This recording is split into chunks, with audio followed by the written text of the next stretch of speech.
Hello everyone. Today in this video we will discuss about the different concept regarding arcs. Okay. So the basic formula for the determining horizontal thrust of the any given arc is, you can see here. For the calculation of arcs, the horizontal thrust can be calculated with the formula this one. Okay. Integration my dx by ei. Okay, and it is divided by, you can see here, integration y squared dx by ei. Okay, so the basic formula of horizontal thrust is only this one. Okay, you can see this is the only basic formula. Okay, just wait, I'm showing you only this one, this much. Okay, you can see my dx by ei, and it is divided by integration y squared dx by ei. And we will further discuss about what is the moment m and how we can calculate y. Okay, so for now you just remember this formula. The thrust of the horizontal thrust of the any given arc equals to this this one only. Okay, and in the question, if there is any value given about the temperature change of the of any given member, then we have to add this one. You can see here this L alpha del T. Okay, in upper portion you can see this is the numerator and this is denominator. So in the numerator we have to add L alpha del T if there is a temperature changes given in the question. Okay, and if we have to consider reef shortening. Okay, so for the reef shortening, you can see here reef shortening equals to L by EA, L divided by EA, where EA is the given in the question, area of the member is given in the question. So for the reef shortening we have to add this one L by EA. Okay, in denominator part. And whenever in the question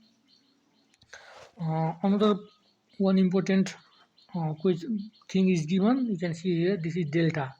Okay, so in any member of the arch is short by the 2 mm. Suppose in the question is given uh, the arch is short by 2 mm. You can see here, suppose 2 meter or mm.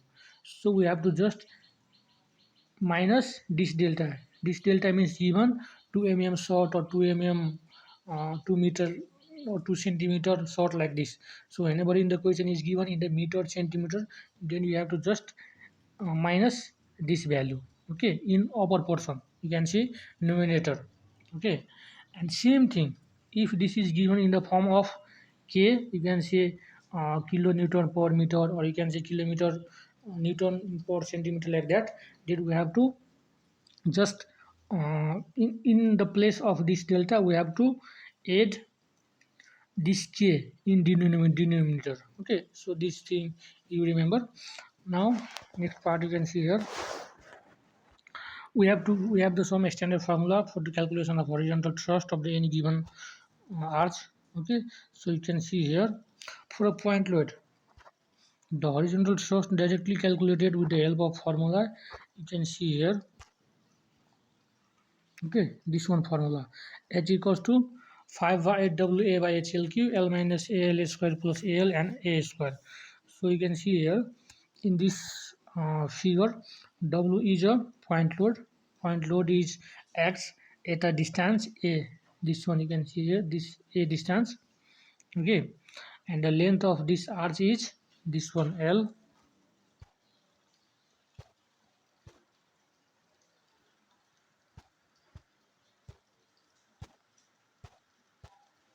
Okay, this L is the length of this arch given, and you can see this height, h is the total height of this crown of this arch. Okay, so whenever a, l and h and w is a point load is given, then we can calculate horizontal thrust with the help of this formula, 5 by 8 wa by hlq l minus l square plus la minus a square. Okay, so this formula is generally used for the calculation of the horizontal thrust. You can directly calculate with the formula, and you can also calculate with the help of above manual method. As we discussed, h equal to integration my dx by ei and divided by integration y square dx by ei. Okay, and you can see another one is uniformly distributed load. Whenever UDL is acts on the arch, then we can calculate horizontal thrust with the help of this formula h equal to WL square at h. Okay, this is for the UDL on the entire span. You can see here this UDL is acts on the entire span. So let us suppose this load is W kilonewton per meter and length of this arch is given over here L. Okay, it's previously, and here is the height of this arch from crown. It's a crown. Okay, and this H acts on this horizontal thrust act on the this arch from both side left and right. So this H can be calculated with the help of formula. This one H equals to WL square at S. So remember this one is for the UDL, or you can say full span. Okay, and this one is only for the point load. You can see here this is only for the point load and this is for the UDL acts on the full span. So you have to use these two formula. Remember this, don't forget.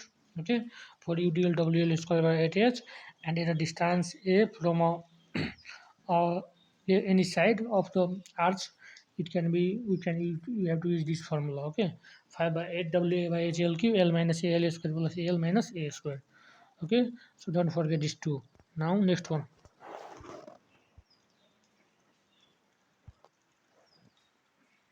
Okay, next one is UDL on the half span. In previous we shown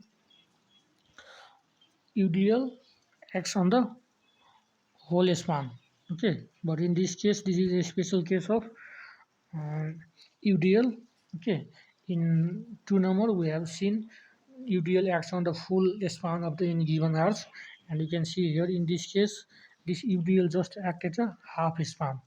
Okay, you can see uh, only left side of this crown, and in this case also the same thing is given in the equation. The L is given over here. You can see L is given. Okay, and this height of the crown of this arch is also given. So whenever L, H and W is given for the half span, then it can be calculated WL square by 16H. Okay, so this is just a half of this one. You can see here. If we divide WL square by 8H by 2, then it will become WL square by 16H. So this is just a half of this one. Okay, you can see if you divide these two by 2, then you get this one WL square by 16H. So whenever full span is given, we have to just use the formula this one, and half span is given, then we have to just divide WL square by 16H. Just as simple. Now, for a point load at the center, whenever the point load acts on the center of the crown, okay, then we have to use this formula H equal to 25 by 128 WL by H. Okay, where you can see W is a point load acting on a crown, and this is the whole length L is given of this arch, and this H is the height of the arch. Okay, and whenever these three things is given in the question, and point load W acts on the center of the crown, okay, then we can directly calculate the horizontal thrust H equal to 25 by 128 WL by H. Okay, so with the help of this formula we can directly calculate horizontal thrust, and in upcoming video we will discuss about the different numerical problems related to this arch. Thank you very much.